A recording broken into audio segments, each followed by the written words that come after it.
Hey G-Fans, GoGFan93 here, and welcome to the long-awaited Godzilla Retrospective series. In this series, we will be covering every single Godzilla game from 1983 to 2016. So, sit back and relax, we got a lot of games to get through.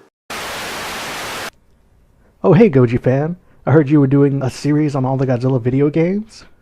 Super Godzilla Gaming? What are you doing here, and how did you get into my video? I don't know actually, but I was hanging around and heard you were making a retrospective of all the Godzilla games. Do you need any help?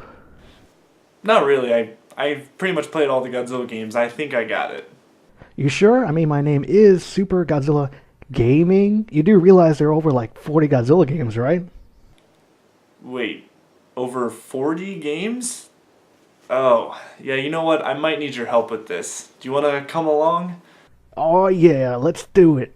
Alright guys, well, here we go. Let's start from the very beginning. Alright, let's begin with the very first Godzilla game ever made, simply called Godzilla, on the Commodore 64, released in 1983, developed by Glenn Fisher of Codeworks. Funny enough, the first Godzilla game was actually a strategy game, and not a game where you go around destroying a city. In this game, you, the player, control the military, and it is your job to stop Godzilla. The level is a map of Japan, and Godzilla can appear at random areas. There is information on the screen telling you basic supplies you have, whether it be your troops or the population of the city, planes, etc., etc. You have 8 attack options: land attack, sea attack, air attack, move troops, move ships, missile, atom bomb, which is the most powerful attack, and quit. Depending on what move you make, the game will create a dialogue to let you know the outcome of your decision. This will tell you how many troops or planes you have left if you won. Here's a little bit of fun trivia for this game. While it is the first video game to feature Godzilla centrally, it was never officially licensed by Toho. This one and the next game to feature Godzilla, which is called Godzilla and the Martians, are both unlicensed video games, so they're technically not the first real games to feature Godzilla, but the next video game on the docket is the first official Godzilla game. So that's the first game on our list, but we have plenty more to go.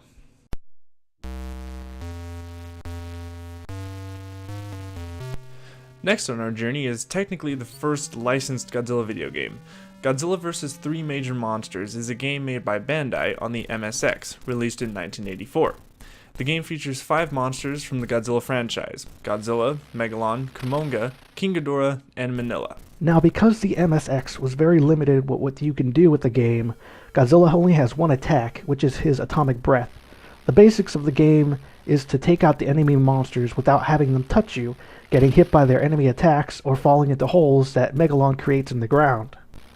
Interestingly enough, there is a 2-player option, but it's kind of like the old NES Super Mario style of co-op.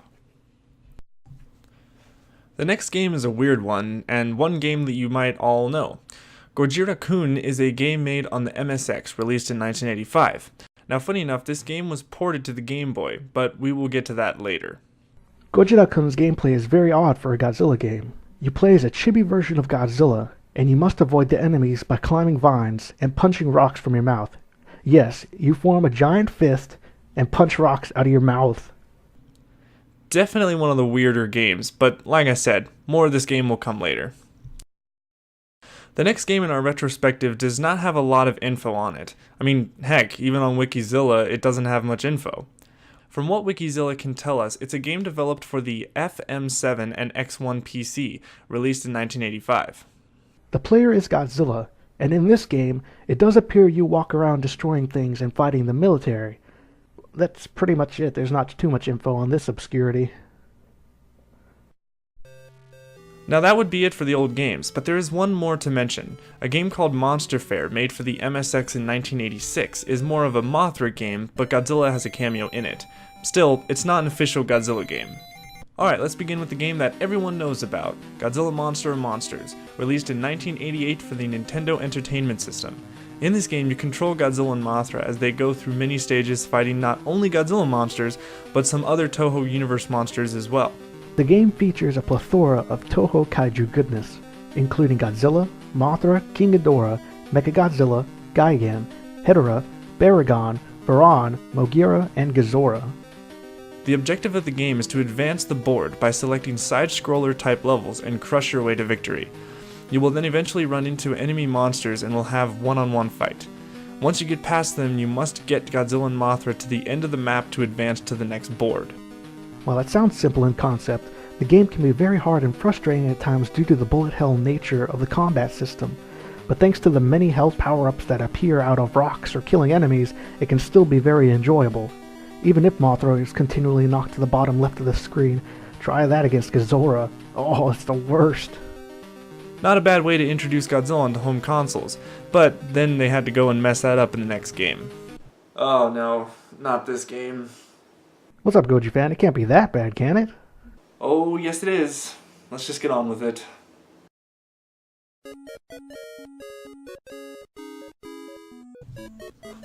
Godzilla 2 War of the Monsters was developed for NES in 1991, but was never released in Japan. Oh gee, I wonder why.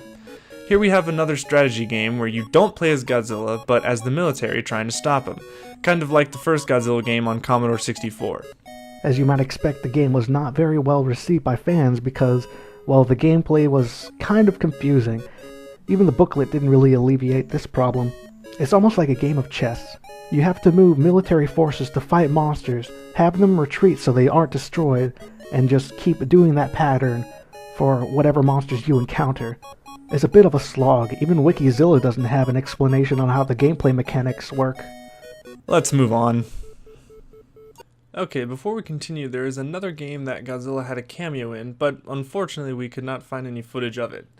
But in the game Circus Caper, Godzilla shows up somehow and helps the player do something. Yeah. Okay, next on our list is the infamous Super Nintendo classic, Super Godzilla, released in 1993. Super Godzilla Gaming, you want to take it from here? Oh, gladly, this game is my jam. So, Super Godzilla is not a traditional type of Godzilla game of destroying cities. Instead, it's kind of like the opposite. You guide Godzilla through the city to get to your objectives. The story in a nutshell is something like out of an old school movie. Aliens are invading the Earth, and it's up to you as the military to guide Godzilla to the enemy so he can save the world. The game is sort of split into two screens. The top screen shows Godzilla walking through the city, destroying whatever is in his path. The bottom screen is the guide, where you, the player, move the little blue ball, which is Godzilla, and your ultimate goal is to move towards the pink ball, which is the enemy monster. Along the way, you can stomp on enemy tanks that keep shooting at you from a distance, and you can get energy by running into the power plants that humans have set up for you. Now that's the first game mechanic. The second part of the game is the combat system. It's not really a fighter, but it's kind of like a game of cat and mouse to see who lands a first hit. What you have to do is walk up to a boss, hit them, walk backwards, and then select the attack you want to use on the bottom part of the screen. It's a little bit awkward at first, but it can get pretty intense in the later stages. Thankfully, the first boss, King Ghidorah, doesn't have many little gimmicks to worry about, but as the story progresses, bosses become increasingly more difficult. Some of them may be immune to your atomic breath, or may be immune to your body slams, so you have to pay very close attention. And depending on your fighting spirit, you will get either weak attacks or really strong attacks. But perhaps the most well-known aspect of this game is how it introduced two new monsters, Super Godzilla, the titular monster of the game, and the final boss, Bagan, a monster that was scrapped from many Godzilla and Toho films. Nicely said. Time to move on to the next game. The next game is the first official great fighting Godzilla game, Godzilla Battle Legends, made for the Turbo Duo in 1993, developed by Alpha Systems and published by Hudson Soft in the States. This game is definitely one of the best 2D fighting Godzilla games out there. The game has a plethora of monsters to play, as well as having great visuals and music. What's really cool about this game is that it features many different incarnations of Godzilla throughout his movie history. The game is structured more like a traditional fighting game than anything we have talked about so far, which is a real treat. Unfortunately, there's not much else to really say about it, but it's still a solid Godzilla game, and worth checking out. Now we have the sequel to Battle Legends, released in 1994 on the Super Famicom. There was supposed to be an American version called Godzilla Destroy All Monsters, not to be confused with the game on GameCube. It was cancelled for American audiences. The game does not really feel like a sequel, as more of a step backwards from what Battle Legends had. It has fewer characters and it's way harder than Battle Legends. Still, the game has very tight controls and plenty of moves for the monsters to use. It is very fun to play against friends, but be warned that the AI is unforgiving in this sequel. Well, that's all for the 8 to 16-bit games, but before we go, we have another game Godzilla was in. In the game Battle Soccer for the Super Famicom, Godzilla has a cameo. The game is mainly a tokusatsu crossover with Ultraman, Kamen Rider, Gundam, and Godzilla. To start, do you guys remember that Gojira-kun game in our first episode?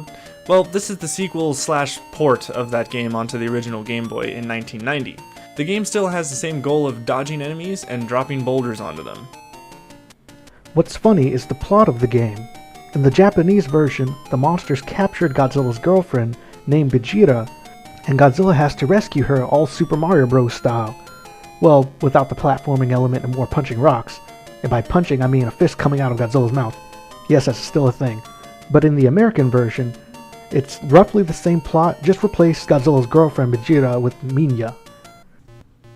Okay, next is what I like to call the handheld equivalent to Godzilla on NES. I say that because it has the same side-scrolling style as Godzilla NES, but the game does move a lot slower, and it's not as fun. The game was released in 1993, developed by Bandai, and was only released in Japan. The game does have many monsters from Godzilla's history, like Batra, Mothra, Hedorah, Megalon, and even some less popular monsters like Gabra and Gorosaurus. Not too bad for a monster roster. Next we have Godzilla Giant Monster March, released in 1995 for the Sega Game Gear. This game has an interesting gameplay style. Once again, it's not necessarily running around destroying buildings, as it has the strategy gameplay style to it. Seriously, what's with Godzilla games in the strategy genre? When the game begins, the player has two choices to pick from. You can either play as Godzilla himself or the military. If you choose Godzilla, you must destroy buildings and other kaiju on each level. If you choose the military, your job is to obviously fight off Godzilla and other kaiju. The fighting mechanic comes into play when both monster and military are in the same spot. Then the game turns into a battle mode similar to a 2D fighter. Now we move to the Godzilla 1998 movie tie-in games. Well, actually, to be more specific, the animated series. There were two games on the Game Boy Color, Godzilla the Series and Godzilla the Series Monster Wars. Do you want to say anything, Super G? It's alright, Goji. You can do this one. Ah, damn. Okay, well, the game is a 2D side-scroller where you play as Zilla Jr., fighting off the military. In the game, you don't really control Zilla's movement. You mostly just aim the cursor to blow up the military. Long story short, it's not that fun. Next, please. Okay, let's move on to our last two games for the episode, and these are some good ones. Next we have Godzilla Domination for the Game Boy Advance, released in 2002 as a handheld counterpart to Godzilla Destroy All Monsters Melee on GameCube and Xbox. This game has fantastic visuals, music, and controls. It plays similar to King of the Monsters, so it's definitely one of the best fighting Godzilla games out there. Heck, it might even be the best Godzilla handheld game to date. Couldn't have said it better myself. Well, actually I did, because I wrote the script. Last we have Godzilla Unleashed Double Smash, released in 2007 as the handheld counterpart to Godzilla Unleashed on the Wii and PS2. Now, some people might not like this game, and we can see why, but I do enjoy this game in small bursts. Yeah, despite the very blocky visuals, the game does have a certain charm to it. With the stylized look and very funky music, this game is a hidden gem. The gameplay can be fun and addicting, and the boss fights are really awesome. This is another 2D game similar to Godzilla NES, where you can choose between two monsters to play through the campaign.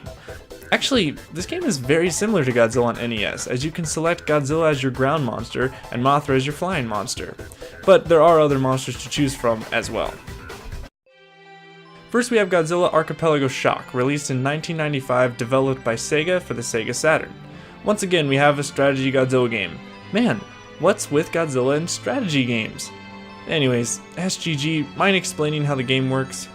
Oh, sure thing, Goji fan. It's pretty straightforward. You as the player control the military, so your goal is to direct your tank and military equipment on a 3D isometric playing field to attack Godzilla. When you attack Godzilla or take damage from him, your health points degrade until you or Godzilla is defeated. Think of it kind of like a spiritual sequel or remake of Godzilla 2 on the NES. Now technically this game isn't fully 3D because the characters are sprites in a 2D style, but it's the overall look and the isometric design which gives the game more depth. This game is definitely one of the more interesting Godzilla games. Alright, now this is the first main step into 3D for Godzilla. Godzilla Generations is a Dreamcast game released in 1998. The game is super simple and very fun. Finally, the first Godzilla game to actually have Godzilla do what he's known for: destroying stuff. The goal of this game is to destroy as much of the map as possible in the amount of time you have given. The controls feel a bit dated and tank-like, but hey, it makes you feel like a giant monster. You also have special moves you can do, like shoot Godzilla's atomic breath, and then charge it up for his red beam for more damage. What's really cool about this game is there are other monsters to play as, like Mechagodzilla 74, Minya, Godzilla 1954, Zilla, and even a giant Dr. Serizawa, where his weapon is a giant oxygen destroyer. Yeah, that's awesome. Released a year after Godzilla Generations, we have the sequel named Godzilla Generations Maximum Impact on the Dreamcast. This game isn't really a direct sequel, as the game has different mechanics, basically making it a different game. The game plays more like a rail shooter, which is a first for Godzilla games. Godzilla walks in a predetermined path of destruction as you aim Godzilla's breath to attack military as well as other enemy monsters. The game's overall presentation is amazing, and the music is definitely one of the best video game soundtracks. Also, if you're a huge Heisei era fan, this game is for you. The game basically plays out each level from the Heisei era. You fight Biollante first, with Destroya being the final boss. One thing that's strange though is Batra is nowhere to be seen in this game, which is a shame. One last thing to mention is the game's character designs are based off of concept art from the Heisei movies as well. The last game for today is Godzilla Trading Battle, released on the PlayStation 1 in 1998 by Toho. The game was only released in Japan. Well, this is a tricky one because since the game was only released in Japan and when I tried to play it, I had no clue what to do. Heck, even Wikizilla has nothing to show for the gameplay. Even looking at Toho Kingdom for any specifics that the game has, all they have are, and I quote, "Using cards featuring monsters from all reaches of Godzilla and Toho lore, the player must help defend the Earth from a hostile alien invasion. After defeating the story mode, the player can access duels and earn even more and rarer cards." Don't worry, Goji fan, you aren't alone. I tried this game and was left pretty confused too. But thankfully there are some helpful guides floating around to help you figure out what's going on in this game. It's surprisingly complex. It plays like a card game where you select powers from various monsters and battle out that way. Except if you use your powers it hurts you for some reason. It's kind of weird. Well, thanks for that info. See, it's a good thing you're here. Yeah, I knew you would need my help, Goji fan. Let's start with Godzilla in Arcade. This game was developed by Band Presto, released to Japan arcades in 1993. This game is your traditional 2D fighting game. I believe that this game didn't do too well because released in the same year was Godzilla Battle Legends, which was a lot faster paced, but that's just my thought. Next we have Godzilla Heart-Pounding Monster Island, released in 1995 for the Sega Pico. Citing from Wikizilla's page on this game, it states, "The game consists of multiple pages, which act as hub levels. Each page contains multiple kaiju, which can be clicked on and interacted with. This causes some kaiju to perform different animations, while with some kaiju it can activate minigames. The player is in control of Godzilla." Released along with Godzilla 1998, there was an online multiplayer game to tie in with the movie. There isn't much listed about this game, but supposedly it's an online multiplayer survival game that takes place after the events of the movie, where New York has been overrun by baby Godzillas. You as the player would assume the role as a soldier, and it's up to you to stop the baby Godzillas. Not a bad idea actually. Too bad this game is dead. Oh well. Next we have Godzilla Movie Studio Tour, released in 1998 on PC. I have no experience with the game, but SGG, you made a couple gameplay videos, so what's this game about? Oh sure. Godzilla Movie Studio Tour is an interactive game developed by Premier Systems in 1998. Basically the game is a database on info from the Godzilla movies. Really it's just a collection of Godzilla clips and concepts as you go through the tour. You can even print out items in the shop, which doesn't really work anymore, but it's the thought that counts. so it barely counts as a game, which is why it's in this episode. Next is one of the cooler games. Titled the CR Godzilla 3 ST Battle, this game is a pachinko game. What's a pachinko machine? It's a type of mechanical game originating in Japan and is used both as a form of recreational arcade game and much more frequently as a gambling device. This game was one of the first of many pachinko Godzilla games that we will get to next. This one in particular is notable to mention because it features new Godzilla tokusatsu film footage since 2004. The game was developed by Nugent and was released in 2006. Here we have another pachinko Godzilla game. This one is titled Godzilla Patchy Slot Wars, I believe that's how you say it, released in 2007, developed by Sammy as a Patchy Slot unit. This game is similar to the other pachinko machine games. One more pachinko game we have for you is CR Godzilla Descent of the Destruction God, released in 2010, developed by Nugent. This was the sequel to the first CR Godzilla game from 2006. Next, we have Godzilla on Monster Island. No, not the movie, the slot machine. I have actually had experience playing this at Las Vegas, and it's confusing, but it's still cool to see a Godzilla slot machine in America. Not much else to say on this one. Now, I don't know if this even counts as anything, but thought I'd slip it into this episode. Godzilla Crisis Defense was a game released in 2014 as one of the many movie tie-in games. This game just had you clicking spots on a map and then it would show a clip from the 2014 movie. Nothing too special. The first game we are looking at is probably the least enjoyable game for mobile Godzilla games. Not much to say about this, but Godzilla Monster Mayhem is an iOS game made in 2009. The game consists of you playing as Godzilla fighting King Ghidorah. That's it. Nothing else is in this game. So yeah, not much to say about this one. Okay, now this is one of the more interesting Godzilla games. Godzilla Strike Zone is a mobile/PC game that came out as a movie tie-in game for Godzilla 2014. The game first came out on iOS and Android, but then was made available as a browser game for computers. The gameplay is super interesting, as it's the first FPS Godzilla game. The game takes place as the Halo Jumpers drop down into the city, and it's up to you to survive Godzilla's reign of destruction. It's very short, but for what it is, it can be pretty awesome. It's too bad it wasn't made into a high-budget console game. Okay, next we have Godzilla Smash 3. Now you guys know how I feel about this game, but we're not here to review each game, just to go over them. Godzilla Smash 3 is also another Godzilla 2014 tie-in game. The game is a puzzle game and plays like Candy Crush. You don't really control Godzilla. How you attack enemies is by connecting the most amount of the same colored items on the screen. The more items you can stack up, the more powerful attack you can dish out. At the very least, the game can be a fun time waster. One little mention of the next game is Godzilla X Monster Strike. Now this isn't an official Godzilla game, just another cameo. What Monster Strike is, it's an RPG game. It was released in 2014 for iOS and Android.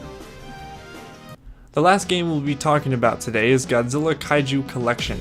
Now this game I only played a bit, but I know you SGG played much of it, so I'll let you explain. Godzilla Kaiju Collection is a Japanese-only mobile game for iOS and Android devices released in 2015. It contains a massive roster of monsters, the biggest to date, and was consistently updated for over a year. Now while this was only released for Japan devices, you could still get it in the States by various means, but unfortunately the game ended its service on April 21st of 2016 and is no longer playable, or downloadable for that matter. Still, as basic as the game was, it was fun, and it acted kind of like a strategy RPG game, where you could play as either Godzilla monsters or military forces if you so chose. First, we have probably the best co-op Godzilla fan game ever.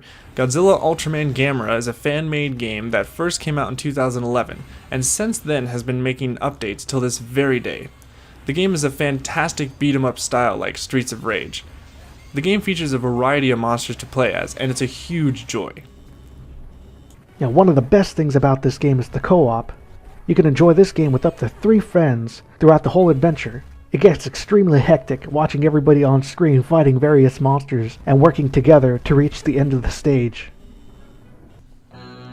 Next we have probably the most known Godzilla fan game, Godzilla Daikaiju Battle Royale. This game is a browser-based fighting game with a huge roster of characters, and I mean huge. Seriously, like every kaiju in Toho's universe is here, including different versions of the monsters.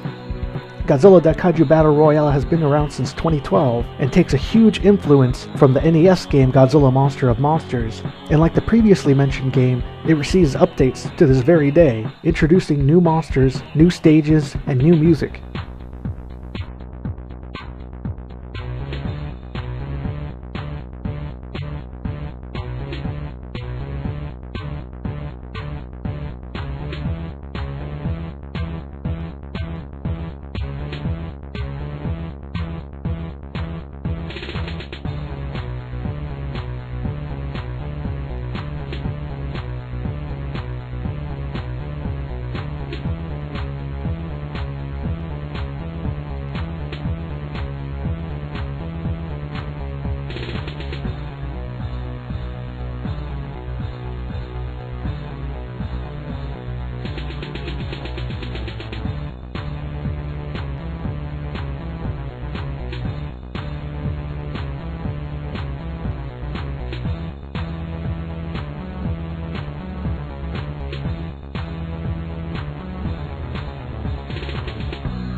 The first game to show for today needs no introduction.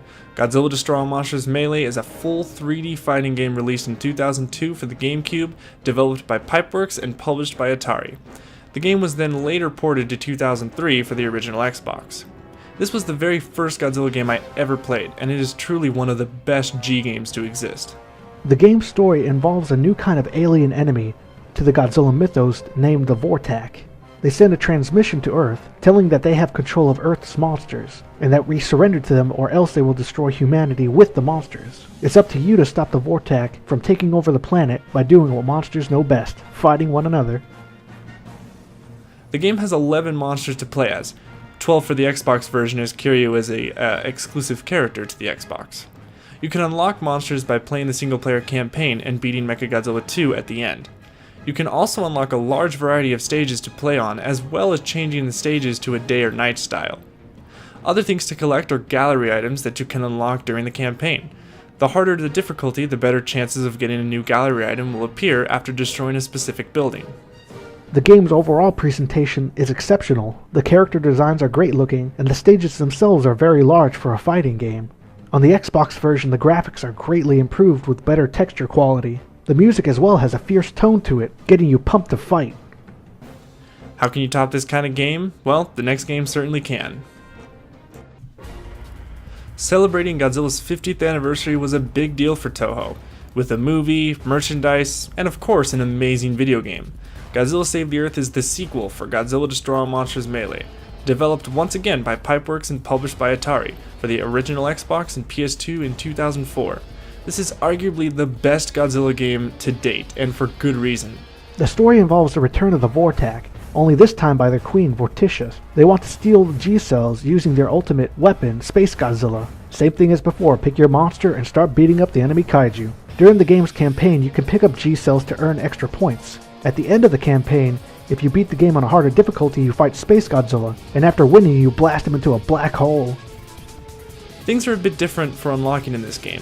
A new addition is challenges. These mini-games make the player do specific types of games to earn points, like playing basketball, shooting UFOs from the sky, and even fighting Orga's 3 forms. Instead of just beating the campaign to unlock monsters for destroying buildings to get gallery items, you must earn enough points and buy them in the shop screen. Everything has doubled in this game. There are a total of 18 monsters to play as well as a huge amount of gallery items, including concept art from Godzilla Final Wars. The game also supported online play, making it the first Godzilla game with this ability. Unfortunately, since the original Xbox's servers were shut down, you can no longer play online. It is still possible to play online with the PS2 version though. Last in the Atari trilogy, we have Godzilla Unleashed for the Wii and PS2, developed by Pipeworks and published by Atari. This would be the last Godzilla game developed by Pipeworks. Once again, the game tried to top itself by adding a lot more stuff. First off, let's talk about the story.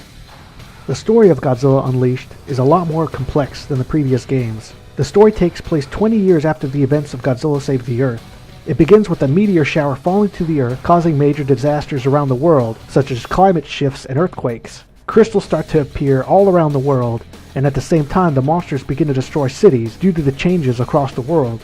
The Vortak return as well and use the crystals to their advantage to try and take over the Earth. Towards the end of the game, it is revealed Space Godzilla is behind the crystal calamity, as he was trying to escape the alternate dimension he was thrown into in the last game. As you can probably tell, the game's plot is way more complex than the previous two games. Along with the game's plot, there are once again many changes to the style. For one, the controls have shifted to a motion control for the Wii version. The PS2 version remains the same style from Save the Earth. You now have to swing the Wiimote and nunchuck to perform attacks and special moves. There's also a new mechanic of absorbing the crystals around the map, and once you absorb too much, you hit critical mass, which basically makes your character faster and stronger. When it comes to the monster roster, there is now a total of 26 playable monsters for the Wii version and only 20 for the PS2 version. There was originally supposed to be a PSP version of the game, but that was scrapped in favor of the PS2 version. Next we have the latest Godzilla game, simply titled Godzilla, aka Godzilla vs. Developed by Natsumi Atari and published by Bandai Namco for the PS3 in 2014 and then later being ported to the PS4 in 2015. This game is not a fighting game, and goes back to the style that Godzilla Generations did, where you walk around methodically destroying everything in your path. The plot is similar to an average Godzilla flick of the military fighting off Godzilla's rampage. The game has a couple of modes, first being God of Destruction mode, which is the campaign, King of Kaiju mode, which pits you against 6 randomly selected monsters, and Diorama mode, which allows you to make cool looking screenshots of minifigures based on the monster models. In the game, the goal is to destroy generators. Once all the generators are destroyed in an area, the level is complete. You also grow as you absorb G energy. You start the game at 50 meters, but then can grow up to sometimes over 100 meters. The more you grow, the more powerful you become. The game also has a secret ending if you manage to grow to 100 meters in the campaign, depending on which kaiju you play as. If you're playing as Heisei Godzilla, you transform into Burning Godzilla and fight the 2014 version of Godzilla. Once you beat him, Burning Godzilla is frozen. Then Mechagodzilla or Kiryu, depending on who you fought previously, grabs you and slam dunks you into the ocean Godzilla x Mechagodzilla style. The game does have unlockables, and a good amount of it. You can unlock monsters by fighting them in the campaign, and you can also upgrade them in the evolution mode to make your character stronger. This comes in handy for the multiplayer mode. Yes, this game does have a multiplayer mode where you can fight other players online, but unfortunately it was implemented very late in development, and as a result it's very unbalanced due to the upgrade system. This is the latest Godzilla game to have been released. Now before we end it, there is one more cameo Godzilla managed to get himself into. In the game Ace Combat Infinity, there was a collaboration between Godzilla vs. and Ace Combat to have Godzilla appear in one of the levels you fight in. Well guys, that brings us to the end of our journey of Godzilla's history through video games. We hope you enjoyed it. We had a lot of fun making this. This was a very fun series to make, and we just hope you guys enjoyed it and got a little bit of information about all the Godzilla games out there, and even some that you didn't even know, because there were a lot of games that I didn't even know existed. I want to give a big shout out to Super Godzilla Gaming. Thanks to him, I was able to compile a great list of all these Godzilla games. There were a bunch of games I didn't even know existed that he helped me out with, and also providing some footage for the episodes. Hey, don't even worry about it, Goji fan. It was my pleasure. Take it easy. And also big shout out goes to Toho Kingdom and also Wikizilla. Those two sites we used a lot. We cited their sites while writing the script, and they helped out a lot with information on those sites about some of the games that we didn't really know, that neither me or Super Godzilla Gaming knew about. So big shout out to Wikizilla and Toho Kingdom. Thank you guys so much. Now one more question that I want to say is, what is next for Godzilla in video games? Well, so far there isn't really anything that's new. There isn't a new official game that was announced, but there is one thing that is coming out soon called Project City Shrouded in Shadow. And that game supposedly is a survival kaiju game that has Ultraman and Godzilla monsters in it. So it's kind of a Godzilla cameo, but that's pretty much the only thing we're getting that's future related to Godzilla games. So that's what we can look forward to in the future. And once again, guys, thank you so much for watching. And as always, stay big, G fans.